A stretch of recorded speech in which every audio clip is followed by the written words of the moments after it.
Thank you, sir, for giving me this opportunity. Jai Hind to everyone. So finally, we have come to the conclusion of this conference, and it was a wonderful process and a wonderful opportunity given by CE and its associated members.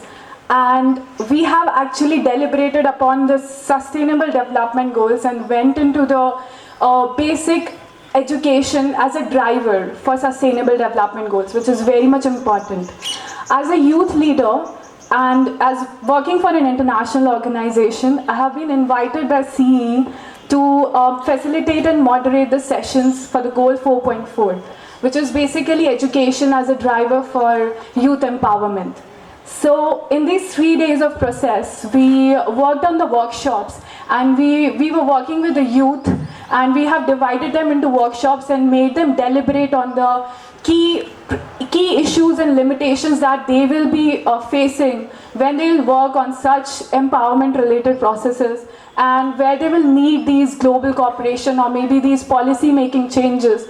So the gist of the outcome that we have come by these 3 days of workshop, so I'll be just deliberating on few issues through this youth outcome document.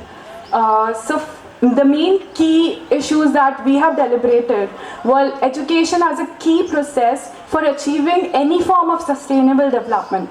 Secondly, we have focused upon the existing youth mechanisms like UNMGCY, UNDESA, which are already there, and other mechanisms which are present in the national framework. And thirdly, we have also deliberated upon the success stories, so that the youth, which is already working on such developmental issues, can inspire the next generation.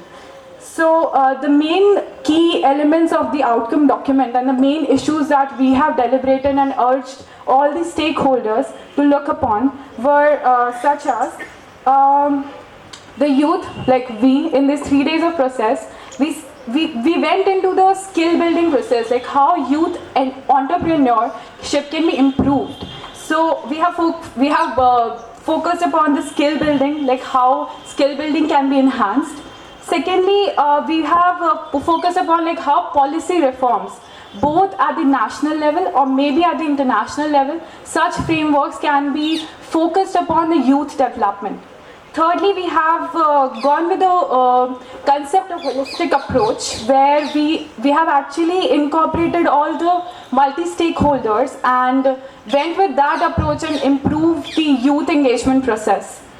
And we have also looked into the localization of the resources, because we sometimes tend to ignore the existing mechanisms and the existing traditions that we have. So we youth, we respect the cultural heritage, and we want to take forward that cultural heritage and include it into our value system.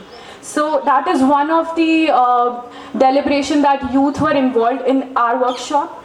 And mostly we have focused upon an online platform. We need a database where we need an online clearinghouse where youth can directly approach, and it doesn't, like, youth doesn't need to take any information from anywhere or depend on anyone. So we have focused upon creating opportunities for ourselves and not depend on anyone. So that was basically the youth empowerment for us, creating opportunity for ourselves and not depending on anyone.